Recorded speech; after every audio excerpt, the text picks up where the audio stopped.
time for love, Dr. Jones. At me here. Just gonna do some Amonkhet stuff. These videos are always long, so I'm gonna try to make them not long. I'm gonna talk really fast. Not that fast, but you know. I'm gonna do stuff. I'm gonna say stuff. First thing I'm gonna say is, this set seems cool, but you never know, man. I mean, come on. How can we possibly know how cool it is when the things that are in there are just... Every time a set comes out, they give you stuff, but not enough stuff. The rarity restrictions, the lack of everything. I mean, is there enough? Well, we're going to see if there's enough in this video. But there really isn't that much, I don't think. But we'll talk about a lot anyway, just speculatively. So, first thing I'm going to do is talk about the type of decks that are getting stuff, that are getting anything, really. And the first thing is like white human strategies. Now, when I say white human, white weenie, I don't necessarily just mean mono white. You can be like white red or even white green, although white red got more than white green. I don't think green actually got anything. We got none of the good humans in green. But we did get a few things. Glorybound Initiate goes into a white human deck. Anytime it's just a 3-1, it's not that great, but if you swing as a 4-4 lifelink one time, that almost buys you the turn that it stays tapped. And if you have Always Watching, boom, it's just a 5-5 vigilance every single turn, which is insane. And it definitely is the biggest addition to this deck. And it's really not even that close, or at least as far as creatures go, because there's some spells here that are pretty insane. Honor Crop Captain I want to talk about really quick. This gold card, I mean, it's a 2-drop. You gotta have red and white, but I mean, this is pretty easy to turn on. Like, all you gotta do is attack with it, and that deck's aggressive, so you usually want to attack with it. You'll probably only get one pump out of it, because they're much more likely to block this than any of other of the other creatures you have on board, but I mean, that card's pretty damn good in red-white, and the red-white humans deck was actually stretching for a couple things, so it's actually nice to just have another aggressive 2-drop, and you get 3 copies of it as an uncommon, so that's pretty nice. Oketra, I know some people are going to feel like, oh, well, like, if you play this and it can't even block, let alone attack, then it's not that great, but one thing you do want as a one of, like, even if you could have 4 of these, you would probably still only play 1, but having 1 copy of something like this is good. Now, the tokens aren't humans, which is a flaw for sure, but the white deck, particularly the mono white deck, was already playing stuff like Westvale Abbey to create some tokens to deal with board wipes, and it was actually effective to make tokens with that card. This actually makes tokens cheaper because you only need 4 mana instead of 6, and you can still play Westvale Abbey, and this just starts fueling Westvale Abbey for cheaper. You don't have to pay a life, you don't have to have 6 mana. This is reasonable, and let's just be real. If you curve out 1, 2, 3, 4 and they just don't wipe your board, double strike indestructible is insane. It's just bottom line. So it's like at least worth consideration. That deck already curve topped at 4 anyway for Gideon. Having one more 4-drop ain't gonna hurt you. Speaking of 4-drops though, there's a couple other things. There's Cast Out, which is, I mean, it's easily the best removal because, I mean, they added 2 different spells that just deal with Planeswalkers. This one is the only instant speed one, and on top of that it lets you cycle, just in case you don't need removal for once. This card is just going to go in white decks, and people will actually make their control decks white just to play it probably. So, I mean, Cast Out is just going to deal with anything you need to deal with when you're attacking in your white human strategy. And if you stay much lower to the ground and you just have a bunch of 2-drops, or I should say, well, yeah, I mean, 2 power guys. So like what I'm talking about here, like obviously the Dawn part that returns all creatures with power 2 or less from the graveyard to your hand. Obviously, like Glory Bound, in fact, nothing on this page gets hit by that. And in fact, Dusk kills the things that are on here. But there's plenty of cards that are already in the White Weenie deck, like Topan Freeblade, Consul's Lieutenant. They're going to generally be just part of the curve anyway. And even if you get counters on them and Dusk kills them, sometimes you do just go against the green deck that stonewalls you. Like, it might actually be worth like putting 1 copy of Dusk to Dawn in your White Weenie deck just in case you need to just blow up a bunch of big creatures and then get paid off by getting them all back, or even just hedge against like a board wipe by, I mean, sometimes it's going to be awkward because they're going to board wipe and then you're going to have to cast Dusk just to get your guy in the yard, and then you're going to have to cast Dawn. It's definitely worth consideration. I mean, I certainly think that this effect is powerful, even though your guys end up having 3 power or more a lot. There's in the graveyard, there's a lot of them that have 2 power, so I mean, you can get some value out of this for sure. The next deck actually didn't get that much, and some of it's even questionable, but I needed to talk about it.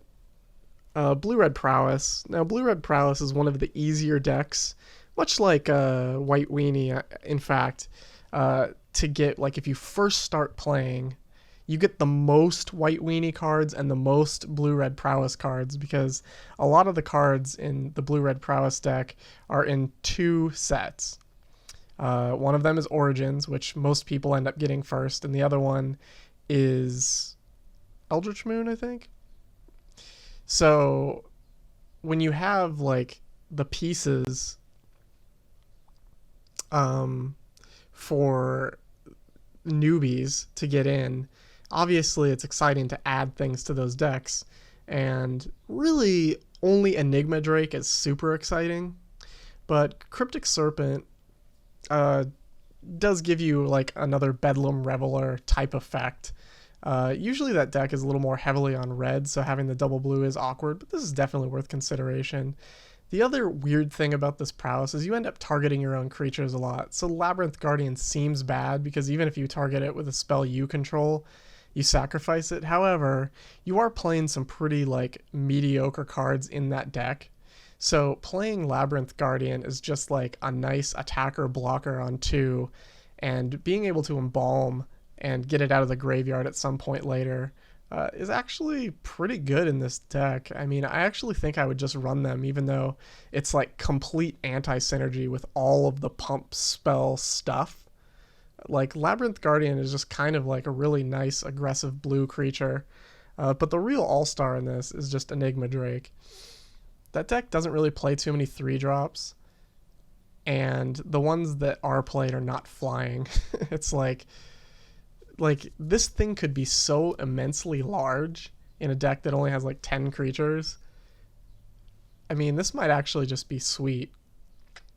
There was a card, Spellheart Chimera, that was out years ago, and that was like in a deck that was almost good enough. That deck also had Young Pyromancer, of course, which helped a lot, but the thing is there was Lightning Strike in that format, and that just killed it because it had 3 toughness. This has 4 toughness, so there's even less things that kill it. I mean, you could really house somebody with this Enigma Drake, so I think you would just put it in the Prowess deck and hope for the best. I don't really think this deck got tons of improvement, but maybe just enough to be a little bit fun again, if you haven't revisited it in a while. Just aggro in general. I know the main aggro decks are usually like vampires, is really popular in these colors. Mono red is still popular. It's been worse lately, but it is getting better. And one of the main reasons is Harsh Mentor. Like, this says every time they activate the ability of an artifact, creature, or land, they take 2 damage. So if an Evolving Wilds gets cracked, they take 2 damage. If they crew a vehicle, they take 2 damage, which is insane in a race. Sometimes people are so low that, and they need to block with those vehicles. Like, a lot of people usually want to block with the vehicles. when they're under pressure, just to get them off the board, because you'd rather have the vehicle dead than your creature dead, because your creature gets to block with the vehicle and then it gets to block the next turn with itself. So like if you force them to crew and take 2 damage anyway and block, it's almost like they didn't block. It's like pretty frustrating for them. And even if the vehicle survives, they may have to crew it again, and at some point they won't be able to crew it. So it's like really, really awkward.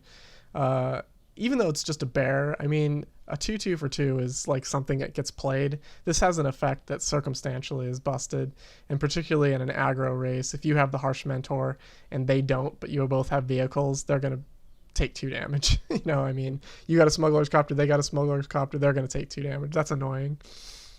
Even better than that, though, even though it's not a rare, is this On-Crop Crasher. Haste, Exert, target creature can't block. Like, the thing about this is that when you're going 1-drop, 2-drop, 3-drop haste, like if you pull that off, you definitely want something like this. They may only have one guy. Like if you're on the play, you play a 1-drop, they play nothing. You play a 2-drop, they play a 2-drop. Best case scenario for them. Turn 3, you play On-Crop Crasher. That 2-drop can't block. You get in with 3 guys. Now they're so low, it's like insane. It's like they didn't have a 2-drop. That's pretty powerful. Dread Wanderer. There's not too many like black-based aggro decks, but I mean this can go in zombies, and this is like it does a pretty good impression of like a Scrap Heap Scrounger type of effect. And the thing that's kind of nice is it doesn't have like a stipulation. You don't have to like you don't have to have other creatures in the graveyard. You just have to have 1 or fewer cards in hand. So when you have like the super aggressive 1-drop, 2-drop deck, which Black-Red mostly is, or vampires that discards cards, like you can actually get this guy back after you spent your hand. You know, you spend your hand, you've got nothing, but then Dread Wanderer keeps coming back. 2/1's definitely worse than a 3/2, but in that really, really aggressive deck, I think Dread Wanderer is pretty solid. And incidentally, even if you can't get it back, just a 2/1 for 1 fits in aggro decks no matter what. So I think that's going to be a really good card.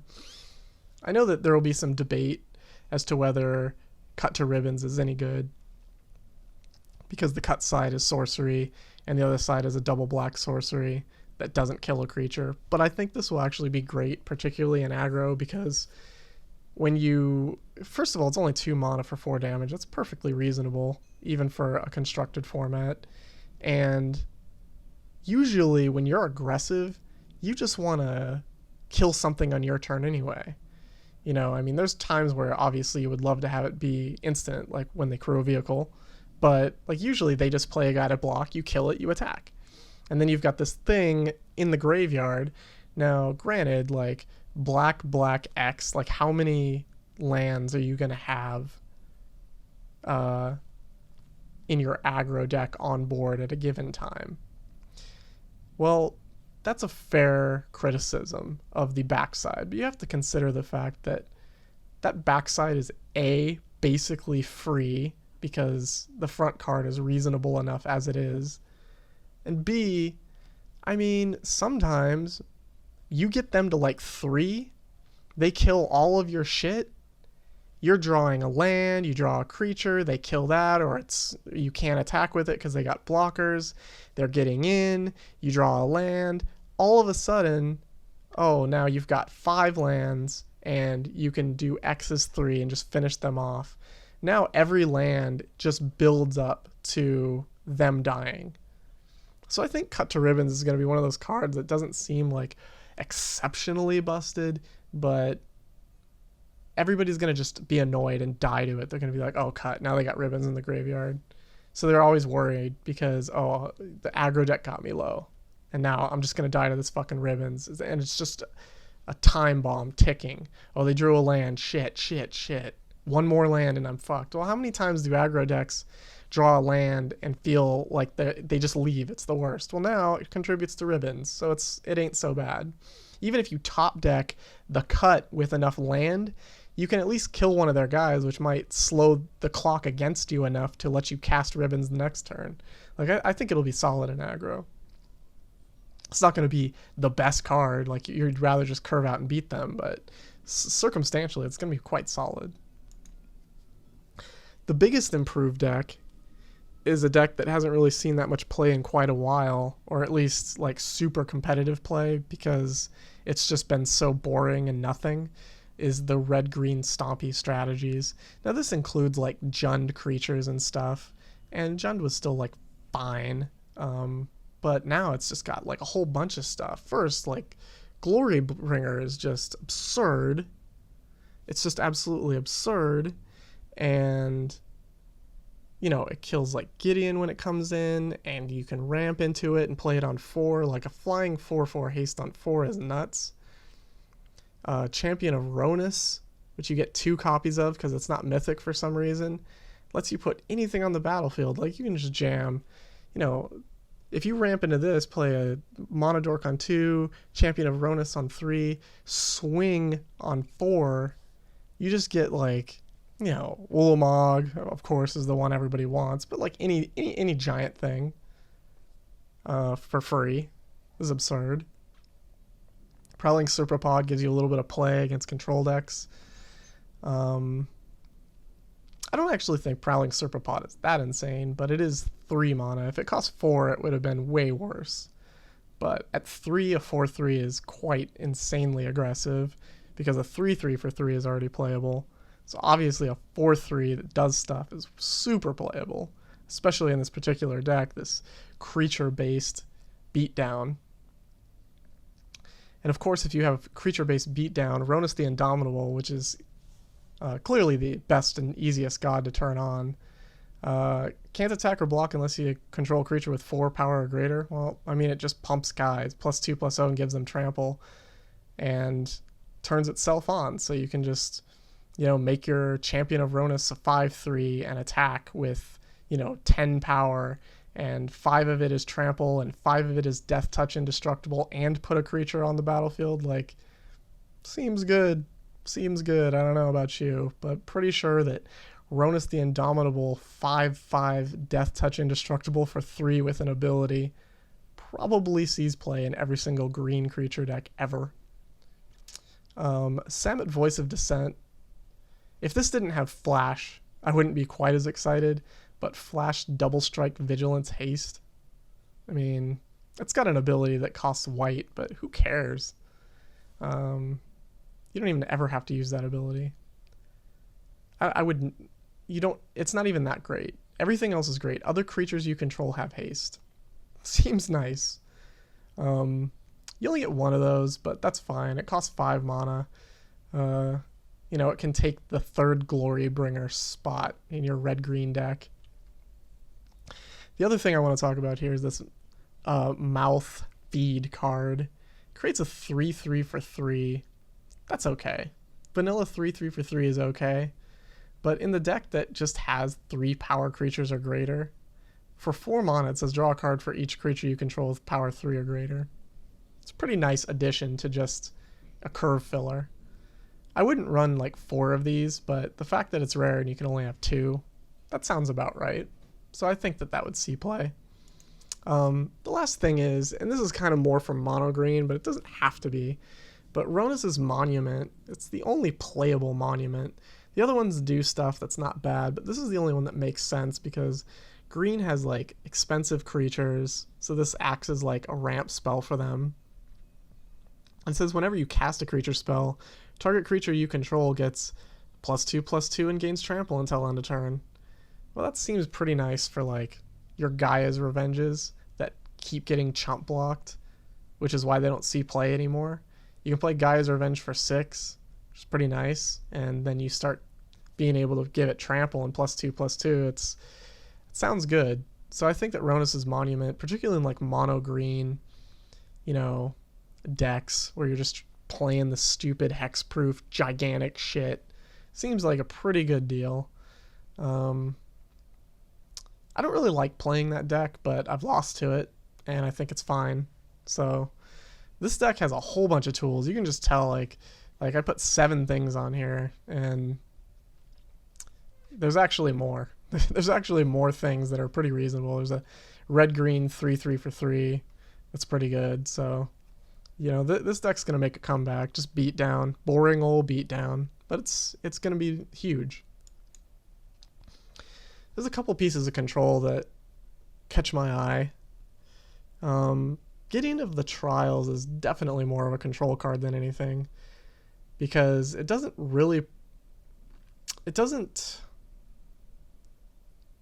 Well, first of all, the emblem does nothing, because if your opponent can do damage to you to put you below 0, they can probably also kill this Gideon. And if you're at like negative 400 life, all they have to do is kill Gideon at any point.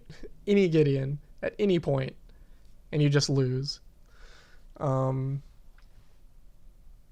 So in that respect, that emblem is almost pointless. I'm sure people will make it if they have time, but it just doesn't seem like a big deal. The big deal is just that you've got a +1 that prevents damage, and you've got a 0 that lets you attack when the board is clear, and it costs 3 mana, which is a huge, huge deal, because you can very commonly in a control deck play a Gideon of the Trials on an empty board and then untap with it. That's just going to happen a lot, because you'll be able to kill something on 2 and then play it, and not have to worry about setting up a huge board wipe to make your Planeswalker stick. So, I mean, this card is going to be just taking over games in that respect, and it's going to put pressure on other Planeswalkers that come out much slower. So I think this deck will be quite good, or this card will be quite good in control primarily. In aggro decks, I mean, it is 3 mana, 4/4 indestructible. That's pretty good. So it'll see a lot more play than just control, but I particularly like it in control. Cast out, I already talked about it. Just deals with everything. Gives you a card if you need it. Censor is going to be controversial because it seems worse than cards that they could have printed. 2 mana counter spell, but they only have to pay 1.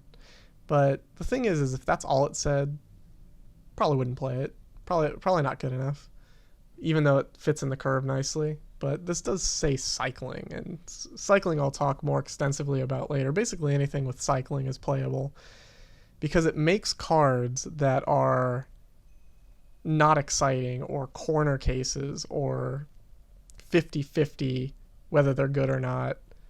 And this isn't even 50-50. It makes them playable, because when Censor is good, it is amazing. Like you get to get Gideon of the Trials on turn 3. It's amazing. But later on, when it's not, you still get to find another card. And I know sometimes it's going to be a land, but you'll be surprised how powerful cycling for 1 blue really is. Last really good control card is Pull from Tomorrow. Now this makes you discard a card, which is pretty obnoxious. It matters in some regard. Discarding a card is actually good in some cases with certain cards in the set, but this card is in no way Sphinx's Revelation, because you don't get to gain the life equal to X either. But draw X cards is pretty amazing. And I want to put Pull from Tomorrow in the category of like control game ender, because if you're in a fucking 1-for-1 battle with control, you play a guy, they counter, you play a guy, they kill it, you play 2 guys, they board wipe, and then they cast Pull from Tomorrow because you didn't play anything the next turn. Even if it's for 3, that's pretty annoying, even if they have to discard 2. But if they draw like 6 cards at any point, you probably lost. You probably lost because they had that much mana, and now they have that much mana and 6 more cards. Like, you're just gonna lose. So it's kind of like, oh, you pulled from Tomorrow and I only have 1 creature on board. Guess I concede. The Planeswalkers, which is big point of contention, that Stainless just lets these Planeswalkers run rampant. All 3 of these are good. All 3 of them are very good. There's no like Arlen Cord, maybe kindas. Liliana's Death's Majesty creates a 2/2, just like Ally of Zendikar. -3 Reanimate, which, I mean, can do it right away. It's pretty good. You can just reanimate. You can also +1 make a zombie next turn reanimate something that you milled. And the -7's like a board wipe, but and that's insane, by the way. Like, you +2 twice, destroy all non-zombie creatures. It's going to be pretty relevant. It's an ultimate that will happen, and people will be glad to put Liliana in the graveyard to do. Nissa is weird. She has an X casting cost. The fact that I've actually played with this card a little bit already. Full disclosure, I've actually played with this card a little bit. And the amazing thing is even when you play it for 1, this +2 scry 2, like, she's not protecting herself, but being able to +2 anytime just puts this thing out of reach. It just really does. It's crazy. And it really makes the 0, which lets you put a land or a creature card with converted mana cost less or equal to the loyalty onto the battlefield, which is just draw a card basically once you get up to like 5. It actually makes it very easy to pull off. The ultimate here sucks, but it'll be played. It says you get 2 flying 5/5 lands till end of turn, which is the crappy part. You don't get them permanently, but you do get to 10 somebody. I don't think this exclusively goes in ramp by any means. I know a lot of people see X and they're like, well, I want to do X for a bunch. Well, you don't actually need to do X for a bunch. I think you'll just put Nissa in like anything that gives 2 craps about Planeswalkers and are in this color. This is definitely the best Simic Planeswalker I can even remember, despite the fact that it doesn't really protect itself. Like, it sometimes does. Like, so the 0 actually sometimes does protect itself because it will put creatures on the battlefield. This card's actually amazing. The only problem with it is that unlike Gideon and Liliana, it's in like a color combination that's a little weird. I mean, there's Bant decks out there. That's the deck you'll probably see it in. There's green, blue ramp decks. You'll probably see it in those too. But I think that like the most common deck you'll see it in is like a Bant. And that's kind of what I think is all these Planeswalkers are very strong and obnoxious. And we'll be dealing with them if we can. But we probably won't be able to because it's Magic Duels. And Magic Duels is kind of like Magic Planeswalkers. Cycling. So, how good is cycling? Cycling is extremely good. Cycling says, if you don't need this, draw a card. Cycling says, if you don't have an answer, draw a card. Anytime you have, and I want to highlight Hieroglyphic Illumination when I'm talking about this card is worse than Glimmer of Genius. They both cost the same, they're both instant speed, they both say draw 2 cards, except Glimmer of Genius says scry 2 first, which is way the fuck better. Like, so much better. So much better. But the funny thing is just adding cycling to this, and particularly cycling for 1, makes a huge difference. Particularly if you're trying to use these guys at the top that care about cycling or discarding. Sometimes you don't have 4 lands and you need to just cycle for 1, find a land. It just makes hitting your land drops way easier and smoother. Even guys like this Vizier of the Tumbling Sands, a 1/3 for 3 that does some weird ability, that's still good enough. That is still good enough. Censor, as I talked about, like, yeah, that card sometimes is great and sometimes cycles for 1. 1 mana draw a card. And particularly because cycling can be done at instant speed, that's what makes it so good. And I put Burden on here just to hammer it home.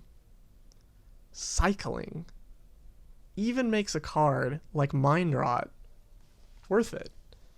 Because it's just plainly a 2 for 1. You spend a card, they discard 2 cards. They get to choose, which sucks. But the thing is when Mind Rot is great, there's some times where you're like, man, I'd love to just get those 2 cards out of his hand right this second. But a lot of times it's not that great. But here you get to spend 2 mana and draw a card if it's not that great. but a lot of times it'll be pretty decent if you're not going against vampires, of course. Now, I'm not advocating just jam Unburden, but Unburden totally becomes playable exclusively because of cycling. Now, the one bummer about cycling is they put Drakehaven in, but we can only put 2 of them in, and that's fine. But there was another card that let you pay 1, and instead of making Drakes, you got to drain them for 2. They did not put that in the game. So when you're trying to do like the Drakehaven cycling deck, discard deck, you don't really get to do it. You kind of sometimes get to do it. You build a huge cycling and discard deck and you just get Drakehaven sometimes. That's actually a bummer. But thankfully, Archfiend of Ifnir is just insanely gigantic and great on its own. Sometimes you can just completely wipe the board with things like Collective Defiance. You can just discard your whole hand, just whoosh, counters on them. And Curator of Mysteries, even though this card is actually amazing, I just want to say, 4/4 flying for 4 is already the best blue creature probably in the game, besides like Torrential Gearhulk maybe. And in some cases it's just better because it'll be able to hit your opponent more often and hit your opponent's Planeswalkers more often. Second, cycling and scrying 1 is fine. It's a nice bonus added onto what's maybe the best or second best blue creature in the game. And on top of it, it cycles for 1. So if you just need to cycle, it's there. You got this in your opening hand, you only got 2 mana, you missed your land drops a couple times, fuck it, cycle it. So cycling is great. Cycling decks aren't going to be as amazing as they could have been, but there are some things you can do with these effects because they all say cycle or discard. Cathartic Reunion is in like the blue-black like Reanimator zombies thing. With red, obviously, it's like Grixis, Reanimator, zombies. Well, I think that like discarding 2 cards, drawing 3 cards, paying 2 mana to make 2 Drakes seems like a pretty good deal. And this just works with any of these things. You get to scry, you get to put neg1 counters on your opponent's things. Key to the City, just a free discard outlet. Smuggler's Copter, free discard outlet. Olivia, and there's a variety of other vampires that want you to discard. Obviously, you're going to put, like an Archfiend of Ifnir in your vampire deck when it will just incidentally put 1/1 neg1 counters on things and kill it. Like, you probably wouldn't have 4 of them, but it's certainly nice to have 1 or 2 Archfiends in your vampires deck, even as a 5-drop. Just because you're discarding so much. You've got all these cards. You got Smuggler's Copter, you got Key to the City, you got Olivia and the other vampires. And of course Lightning Axe is just another thing. You can discard a card for some extra value here. I think that Lightning Axe, discard a card, make a Drake sounds like a pretty good deal. So I definitely think cycling and these cards that care about cycling is definitely something you want to attempt. I don't know how the decks will probably come together. I think Esper or Grixis lists will be the most common. I'm excited about them, though. I just wish that they had a little bit more support. The Cycle of Gods. They're weird. They basically ask you to do something if you want their help. And unfortunately, Hazaret the Fervent asks by far the most. You have to have 1 or fewer cards in your hand, which isn't out of the realm of possibility, but it costs 4. It costs 4 for an Indestructible Haste. And it's got an ability that's nice where you can just discard a card to face people, which, I mean, but once again, like, you're paying 3 for that. So you have to pay 3, and if you discard a Madness card, you got to pay for that too. I mean, in your deck that's just trying to get rid of your whole hand, that doesn't seem that great. So I think it'll see, like, people force it in to the vampires or whatever, but I just don't like it that much. These other ones, though, all have kind of a place. Oketra probably in like the humans, and certainly Bontu in a sacrifice deck that cares about, killing things and letting this attack for 4/6 menace. But Kefnet really only goes in like Fevered Visions decks. You know, a deck where you can draw so many cards that having 7 or more cards is really plausible. One thing that's kind of cool about these gods is that they can crew vehicles. Um, so if you have a vehicle and them on the board, at the very least, you can always attack with the vehicle, crew them. Ronus is just going to go in every single green deck. It's just clearly the easiest god to turn on, and it's quite big and quite good. Next is the set of trials and cartouches. Now, these don't seem that great, but they kind of are. The weird thing is auras are terrible because you just get 2 for 1. But if you have trials, you can actually get value out of it. Particularly the Trial of Ambition. Opponent sacrifices a creature. And if you look at like the cartouches that seem good, the white one, +1/+1 first strike, make a 1/1 warrior. That's good for 1 mana. And you get to bounce your trial maybe. Trial of Ambition, make them sacrifice another thing. That's quite good. Trial of Zeal costs 1 more, but it does 3 damage to target creature or player. You can really just start burning somebody out if you start jamming Trial of Zeal over and over again. The only problem is like the red cartouche is probably the worst one. +1/+1 in haste is it's not very good. The black cartouche, fortunately, is pretty reasonable. You +1/+1 and lifelink your guy, and -1/-1 your opponent's guy, and maybe bounce your Trial of Ambition.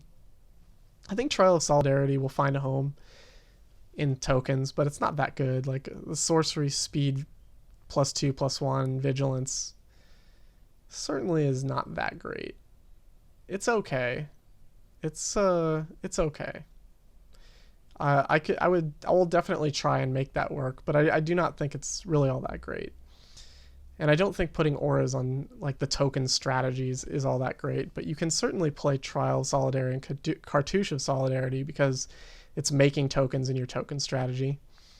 Trial of Knowledge, draw 3 cards and discard a card is pretty good. Bouncing that's nice. The only problem is usually you want to draw 3 cards and discard a card for 4, which is pretty good rate in a deck that doesn't have creatures to put these cartouches on. You may try and figure out some combination of these to work together, but I actually think that Trial of Ambition is really the big payoff one, and you'll probably want to use the white, blue, or black cartouches the most commonly. The blue one gives flying and draws a card. I forgot to mention that. That is actually just a reasonable aura for 2. Some of the things that you get paid off for doing this is, of course, Sigil of the Empty Throne had basically no support, but now that it has Cast Out, a flash enchantment, Thopter Arrest, and these fine creatures that care about enchantments, you might actually be able to make a Sigil deck. Oromancer I usually don't like that much, but Heliod's Pilgrim to find your cartouches seems nice, and SRAM every time you play an aura, all those cartouches you get to draw a card. Bloodcurse Knight actually gets +1/+1 on lifelink when you have an enchantment, so that's actually pretty good because you're probably going to play black for the black trial and you're probably going to play white for the white cartouche and Sigil, of course. So Bloodcurse Knight plus all his friends and his trials seems like a place where you might want to start. And I actually think that deck might actually become a little bit of a player. Probably not it's probably bad against control, but I think it'll be a player because you'll get enough lifelink guys and enough value off all that stuff to probably win some games. Zombies.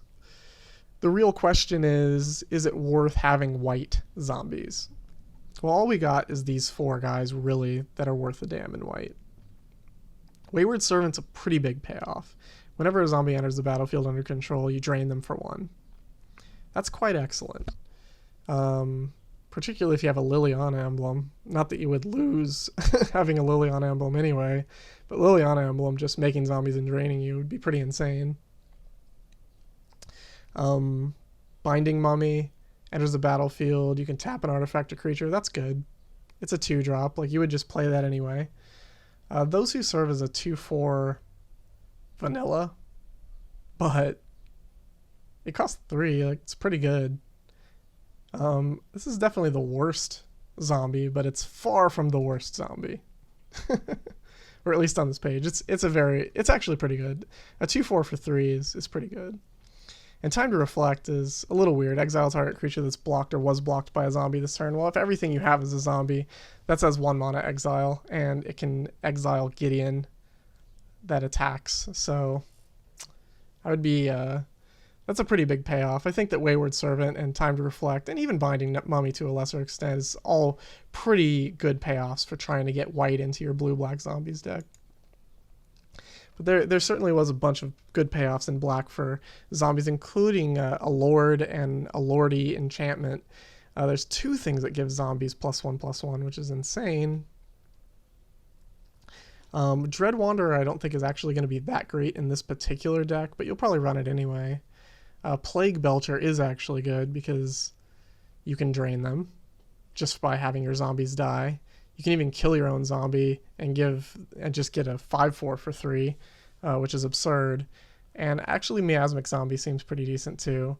You can enter the battlefield, make them discard a card. You can discard a card. What you probably will discard is an amalgam. That sounds like a pretty good deal. So I think that like Esper Zombies could be given a shot. Black-White could be given a shot. I think people who can stretch it to Esper will have the most success, but it might be a fun deck. I mean, these zombies are certainly out in force, and these Lord things are relevant. Another thing that's worth talking about is Fling. Fling is a really fun card. They had it in previous editions of Duels of the Planeswalkers before Magic Duels, and it was always very, very fun to fling things. It basically says you can sacrifice your creature, and you just deal damage to your opponent equal to that creature's power. Well, this is really good because, first of all, just in a vacuum, if they target your best creature with removal and you fling it, that's not bad. That is actually the worst use of it. The best use of it is to abuse Fling. And my favorite way to abuse Fling is to do stuff like this. Play Nantuko Husk, play Whirler Rogue, use Whirler Rogue's ability on Nantuko Husk to give it unblockable, sacrifice Whirler Rogue in the 2 Thopters, make it an 8/8, swing for 8 unblockable, fling for 8. And that's actually the worst case scenario, because if you have any other tokens, any other guys, you can just make it even bigger, and all you have to do is swing for 10 unblockable and fling for 10 to win. And the other thing that's great about Fling is it doesn't really matter what they do. You can always respond with Fling, because sacrificing the creature is the cost. They don't get to, in response, remove your guy. If you're going to fling, you're going to get to fling. If that's what you're planning to do, you're going to do it. So that's pretty relevant. As far as like Metalwork Colossus or just any other 10/10 you want to throw at somebody, you can give it a shot. I definitely don't think that's going to be the best way to do it. Ramping and flinging, it's cute. It's not going to be the best way to do it, I promise. But one way that is probably a good way is Electrostatic Pummeler. If you just get a Teamer energy deck and you make a bunch of energy and then Trophy Mage for Electrostatic Pummeler and then play Electrostatic Pummeler and then pump it a whole bunch of times, fling, probably kill people that way. If you just have a reasonable energy deck anyway, I'm pretty sure that will work. I have a sneaking suspicion that that will work. Last thing I want to do is just a quick top 10 cards. Now this isn't the actual top 10 cards, because there was actually one card that I didn't put on this list that is probably realistically like number 4, but somehow I didn't put it on the list. And that is Glorybringer, the 4/4 Dragon Haste with Exert. I think that card is amazing. And it's going to get a super honorable mention, but there was just some things I needed to highlight on here that I just think are a little bit more relevant. That card's just going to be a beast creature. Everybody knows that, but number 10, which is a card I put on over it, pull from tomorrow, like we just need to talk about Draw X cards. Like Draw X cards is sometimes way better than Glorybringer, but sometimes it's not, particularly if you have to discard a card. But I do think that this is going to see play in like every control deck, because there's two ways to win as control, and one of them is to make your opponent concede. And if you ever get to draw like 6 cards in a control deck, your opponent's just like, you know what, screw this. I don't have time for this. Nissa's Steward of Elements is worse than Glorybringer. It really is. But boy, is this good. This is a good card. And full disclosure, it is the worst of the 3 Planeswalkers spoiled. They gave us some good Planeswalkers this time. These are all supremely playable. The only problem is that Nissa's gold and she's in weird colors. But the crazy thing about this is her Scry 2 works with her 0. You get to +2, Scry 2, and whatever's the second from the top is the one that you get to 0 the next turn. So you actually know if you're able to put it on the battlefield or not when you scry. Unless somebody mills you or does something lame like that, like some jerk off. On-Crop Crasher is better than Glorybringer? Nope, sure isn't. Sure is not. But it's so relevant to the red aggro strategy. Like, this card is just so perfect for just being like the top end of just attack every turn. I want to attack every turn with On-Crop Crasher. Funnily enough, you can't unless you have Always Watching, but this card's good, man. It's worthy of recognition, even over Glorybringer, which is clearly way better. On-Crop Crasher, it's like it's probably shouldn't even be on the top 10. It's probably even worse than Pull from Tomorrow and Nissa. It is in a vacuum worse, but it is very important to that strategy. Particularly Mono Red really needed more, and I hate Mono Red because it's just this mindless strategy of just attacking every turn, but this made it better. It just did. Gideon of the Trials, way down at 7. Listen, man, if you're going to put an emblem that does almost nothing, you're probably not going to be number 1. But this costs 3. 3 mono Planeswalker. That's a big deal. I think that it's not going to fit into just every deck. I definitely think it's going to be more effective in Control. And Control is definitely, on average, worse than Magic Duels. That's just a fact. You can argue it all you want, but the numbers that I have compiled do not lie. Control is worse. And as a result, Gideons of the Trials is somewhat worse. This is a card that had to be on the list. This is worse than Glorybringer. Trust me. But finally, they had something that says Destroy Planeswalker. And it also makes a 2/2 zombie later if you want. This says Destroy Planeswalker. Here's the problem. Against Gideon, ally of Zendikar, they play Gideon. This is sorcery speed, mind you. They play Gideon, they make a 2/2. You play Never. They still have a 2/2. You still get tempoed out. You had to spend your turn killing Gideon, which you're just stoked to have done. But they still got a 2/2. And this card out of your hand. This is not Hero's Downfall. This is not the answer we need, but it is a tool among others that is very welcome. But it's not better than Glorybringer.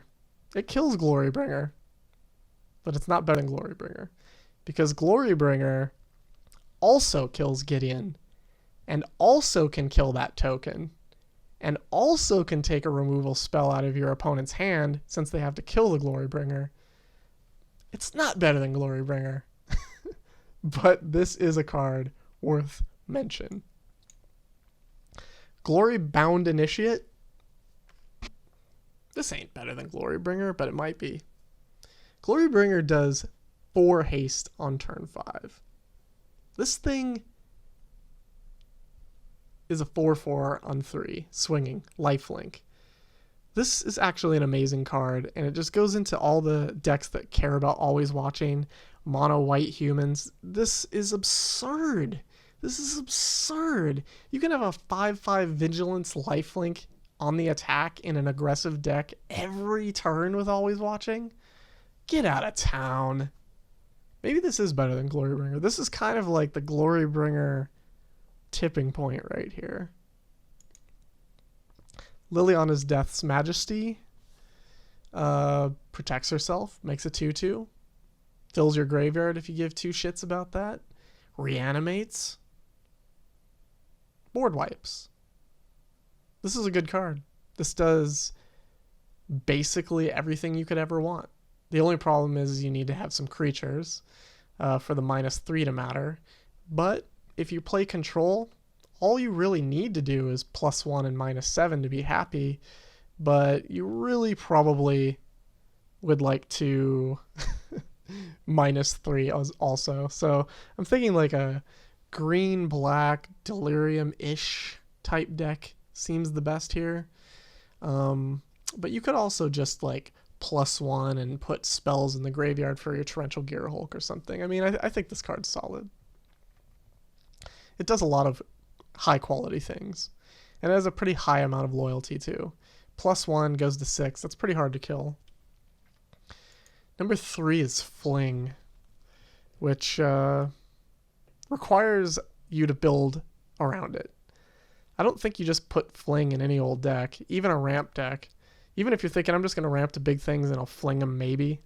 You could do that, but I think you want to get really busted with this thing. It's fun. I can't explain exactly how fun it is, but the first time that you make a Nantuko Husk that kills them with a Fling, you're going to be like, yeah, got him. You're going to queue again right away so you can do it again. It's going to be fun. Ronus the Indomitable costs 3 mana. What the fuck?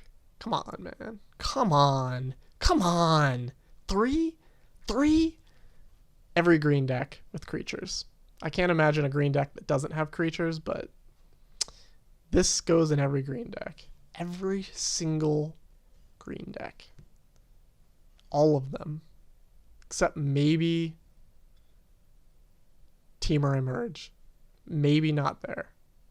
But every other one. Hell yeah. So good. So good. Very easy to turn on.